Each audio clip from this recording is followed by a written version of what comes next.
You ask Tiger to solve.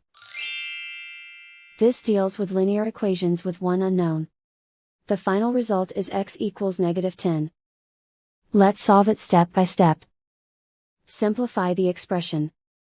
Expand the parentheses. Multiply the coefficients.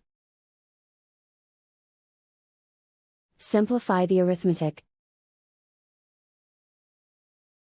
Expand the parentheses. Simplify the arithmetic.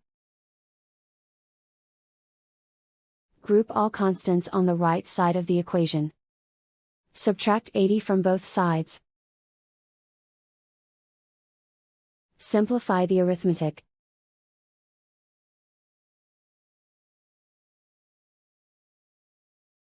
Isolate the x.